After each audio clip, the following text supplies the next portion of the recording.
Hi there, everyone. It's Rachel Scoltock, and I'm here with you today, as I am every Monday, to bring you the angel reading for the week ahead and to give you some insights, maybe some healing. We'll just see what the angels have for us today. So welcome Geraldine. Thanks for popping up. Hi, Lara. So I've got my new microphone, and for the next few sessions, I'm going to keep checking to see if it's working. So please tell me that you can hear me okay. Hi, Tina. Lovely to see you here. So, can you all hear me okay? Tell me yes. Somebody type in the box. And if you can't hear me, you'll just see my lips moving and wonder. Okay. Hey, Lara. It takes a while sometimes for the call. Thank you, Geraldine. It takes a while for your internet to catch up to the lives, I think, sometimes. Cool. So I'm using today several decks. So I've got the Ascended Masters deck, which are a really old favorite of mine. I used to only ever use these ones for myself because it's really important to have a deck that's, if you do public readings, it's really important to have a deck that's just your own, at least one deck. And but I've broken them out of the vault now because I've got some new decks that I use for myself. I've got the Keepers of the Light by Kyle Gray, giving the Angels and Ancestors ones a bit of a break today. Sometimes we end up doubling up on cards. And I've got my Archangel Power Tarot, thick deck of cards. Lots of wisdom and insight in these cards. Hey, Pam. Hi, Camille. Hey, Tina. Lovely to see you. So let's get started. I'd love to know how you're feeling after the new moon last night. What, if you're feeling any different than you were last week, and if you put your manifestations out to the angels for what you want to receive in the coming month.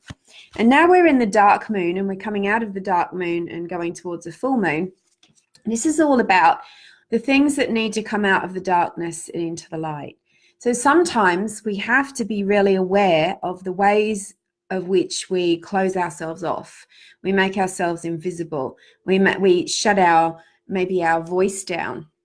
We don't speak our truth. Maybe you need some help in finding the confidence to really bring your light, your gifts, and your essence to the world. And so that's what the next couple of weeks is all about. It's about shifting all of the heavy stuff that holds you down, maybe old beliefs that keep you stuck in a lack of confidence and low self-worth, anything that is stopping you from shining your light. But we also want to bring things out into the light. So there might be secrets that you've been holding on to for too long, guilt.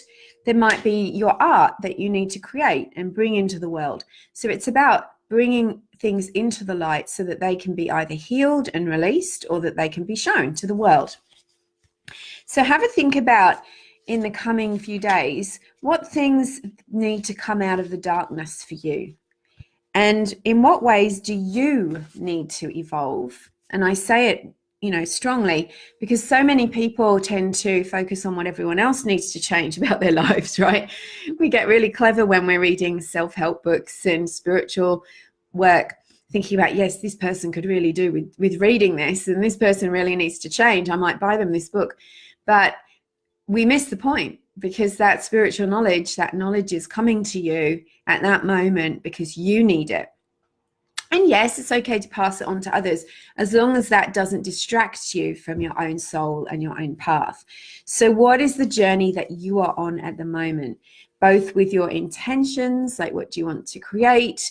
What are you bringing into the world? But also with your healing and your learning. We're always, all of us, on different paths, doing our own journeys. And it's important to know what that journey is, because if you're just sort of aimlessly wandering and you don't have any intentions, that can feel very empty and unhappy. It can feel as if you're missing the point. It can feel as if you're missing out on life when you're aimlessly wandering. So what part of the journey are you on? Hi, Geraldine's feeling very focused. Hi, Stephanie. So let's continue to shuffle the cards, and I'm going to ask for and invite the presence of the Divine Spirit into this healing space that I'm creating for all of us here. And I ask for and invite the presence of Archangel Michael and his band of mercy angels. Archangel Michael, please provide a protective dome of light over this energetic space through which nothing negative can penetrate. For everybody listening and watching, please feel free to ask for a dome of light of your own. I'm not going to give that to you unless you want it. It's your own free will. So you've got Archangel Michael here with you. You can ask Archangel Michael, please give me a dome of protection so that I can walk through my life today and knowing that I have a filter around me that's not going to take on any negative energies. And I'm going to be able to function, feel, be empathic, be sensitive, be loving, but I don't have to take on the pain of the world. I can feel it and let it go. I can even pray for it to be transmuted and for people to be blessed and healed, but I don't have to take it on myself. Thank you, Archangel Michael, for protecting each of us. And I also ask for and invite the presence of Archangel Raphael. Now, Raphael is the healing angel. He can help us to release any lower energies that we're holding on to. He can correct ill health. He brings us back to wholeness. And our guardian angels are coming forward. So this is a moment of grace, a moment of sacred connection. And just close your eyes for a second, take a deep breath, and see if you can sense your angels standing more closely. They're always very close to you. But when we ask them to draw their energy forward, they actually expand their energy so that we can sense them.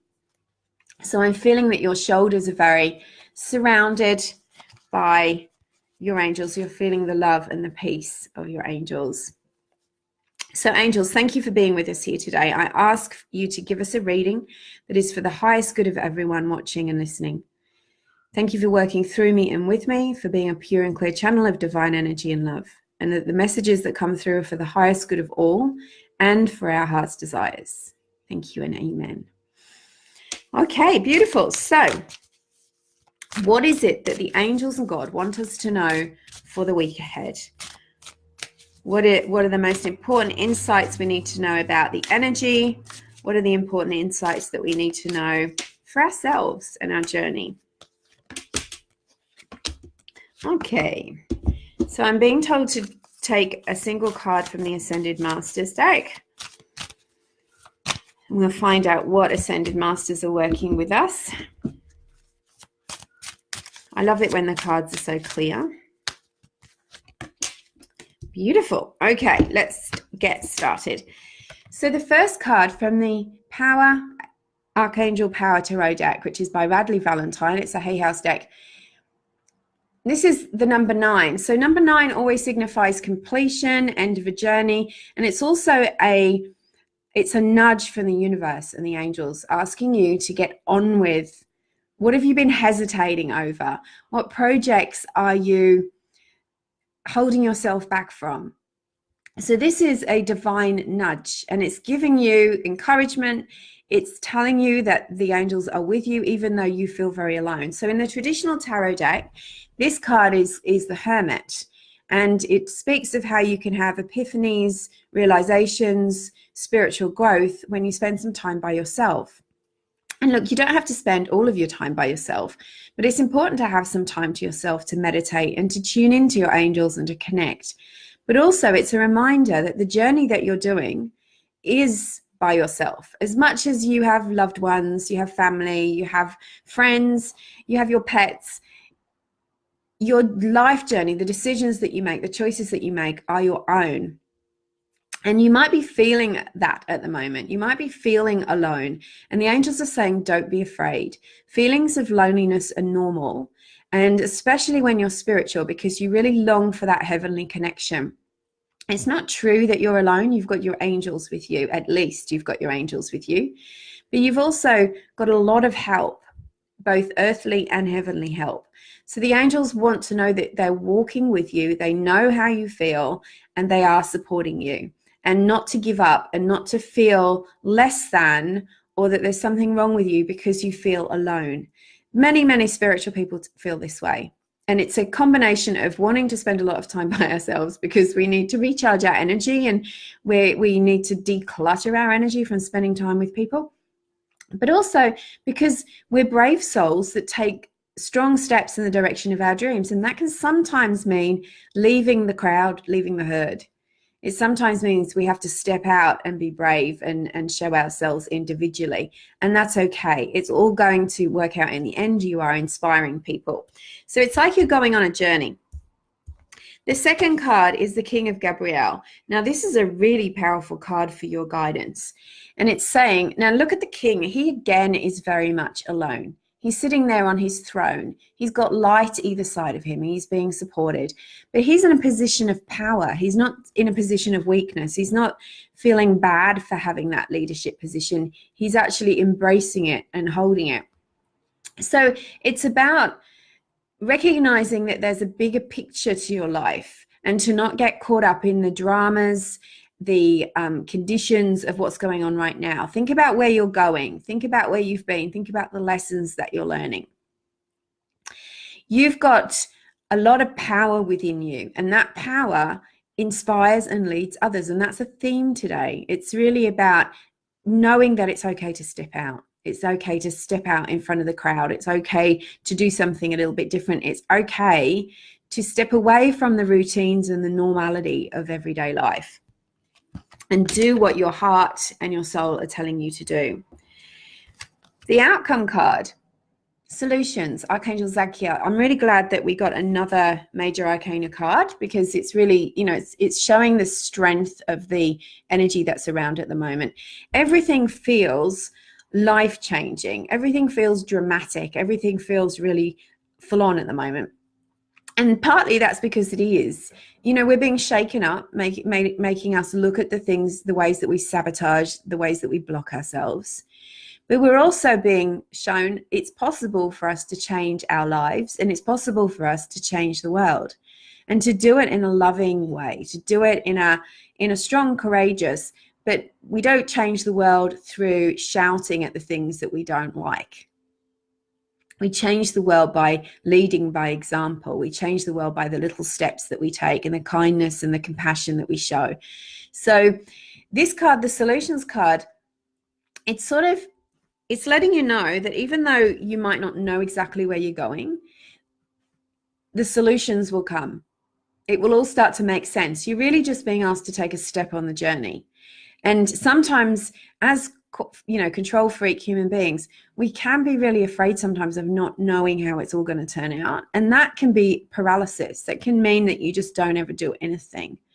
So this card is showing you that when you follow your heart and you step out and you are independent and you embrace this new path that you're taking, the solutions will appear. It's important to go with the flow often, and to surrender your concerns when you come across a challenge, or you come across something where you've got to make a decision and it's hard. You surrender that to your angels, so that the angels can help you, so that you're not carrying all of the burden on your shoulders. And sometimes when we feel like we're carrying the burden, we tend to, again, constrict, stop, get stuck, because we feel like it's just us, and it becomes stressful. So that's the moment when you have to surrender. And I always like to visualize, I always imagine that the angels have come in front of me with a basket or a table, and I can put all of my problems, all of the things that I'm worrying about, on that table in the basket. And then I walk away and say, hey, you can deal with it. I'm going to go and have a break. I'm going to distract myself. I'm going to do work on something else whilst you're helping me to figure that out. And so it's important that you leave it for a while, that you're not working on it like a dog working on a bone, right? So the Ascended Masters card really goes well with what we've been talking about. It's about trust. Now, the message keeps coming through over the last couple of weeks about as above, so below. Recognizing that what you think about becomes the truth for you in your life. What's in your mind will become a physical reality. But what you connect with spirit and heaven on will become your truth too. So what is in heaven will also be on earth. So in this sense, it's important that with your manifestations and every step you take on this journey, that you are connecting with heaven. And so this card is saying you can trust, even though you don't see where it's going, you can trust that you're on the right track. And the final card is intervention and purpose, the divine director. You know, every now and then it becomes obvious that we are being guided, that everything, every single thing is under divine law. And what is in the divine mind, when we align with that, everything starts to make sense. When we don't align with the divine intelligence, we tend to get really caught up in our egos and what we think things should be, or we get judgy, or we get frightened, you know, and all of that fear just makes you feel even worse. You start thinking that you are stuck and you're never going to get out of where you are. But this is reminding you that there's always divine intervention, and all that you really need to do in those moments is to bring yourself back to center. So you remember that all is well in divine truth. All is well in the divine mind. In the divine mind, there is no fear. There is no scarcity. There's no lack of any kind. There's no illness. There's no disease. There's no disharmony. So if you remember, in the divine mind, all is well. And even if I'm not feeling like all is well, if in appearances, physical appearances, it appears that things are not well, you need to then connect to the divine mind and recognize the greatest power that there is. Of course, there's lots of other powers on the planet. And the strongest one is the power of the human mind, how we can get ourselves all tangled up in stuff, is to bring ourselves back to center and to remember all is well in the divine mind. And if you keep affirming that, that will become the truth for you, as above, so below. It's such a great way to remember that what you think about becomes the truth. But it's not just about your thoughts, because that makes us frightened that it's just us controlling everything. It's not. We have to align with the divine mind and then think our thoughts and make sure that those thoughts are matching what divine truth is. And that is how we manifest. There is no scarcity in the divine mind. So if you're trying to manifest finances, you're trying to manifest a new car, then you might be worried about, how am I going to get that money? How am I going to get that money together? My bank account doesn't say that there is enough money there. Well, you remember, there is no scarcity. There's no lack in the divine mind. In the divine mind, all is well. So in the divine mind, that car is already there for you. That money is already there for you. So you keep affirming, in divine truth, I already have what I'm waiting for. In divine truth, I'm prosperous. What is mine will come to me through perfect ways, divine grace, and in perfect timing. And you just keep affirming that. You keep affirming that I'm aligned with the divine mind. My mind is connected to this great power, and there is only one power. The power of fear, the power of my ego, the power of everybody else's ego isn't as powerful as the divine mind. So there's only really there's only one power. We don't even have to say one major power. There's only one power. So try that affirmation for everything that you see today. Maybe if you're watching the news and there's some political shenanigans, you can say all is well in the divine mind. You know, we don't control everybody else. But if we keep remembering that it's like a parallel universe, there is divine truth where everything is peaceful, and you can align yourself with that frequency, things in your life will fall into place. I hope I'm making sense. The angels are really getting us to talk about deep spiritual manifesting today. So I think that it's what you need. It's what you want. So I'm just going to say hi to a few people. Kathy, Kylie, Diana, hi. Lloyd and Maya and Christine and Rochelle. Lovely to see you. So I'm going to be writing an article today about one of my favorite affirmations about how to create using alignment with the divine mind. So look out for that. If you're not already signed up for it, go onto my website. A little box will pop up and ask for your email address. And that means you will get my weekly inspirational newsletters, which are just about inspiring you. Of course, I mention my events in there, but other than that, it's an inspirational newsletter, and this video comes directly to your inbox as well. So just do that, because you'll also get 2 free meditations. So thank you so much, everybody. I just want to remind you that I have this brand new program called Rich Radiant Angel. It's amazing. It's going really, really well. I currently have several people working with me on it, and it's a one-on-one coaching program. So you get to experience the angels firsthand. You get to experience deep energy therapy firsthand through video calls, and you get channeled angel readings. And we work on dissolving the beliefs, the fears, and the energies that are blocking you at this time in your life. So if you're interested in joining that program, it's a one-on-one coaching program. There's a 6-week and a 90-day. I have 2 places coming up, and one is actually just about to go. But if you're interested, contact me, send me an email, drop me a personal message, and we can talk about whether this is right for you. So have a wonderful week ahead. I'm also going to be going on sale with Uluru for 2019 this week. Yay, how exciting. And I will look forward to seeing you next week. Lots of love and angel blessings. Thanks for watching.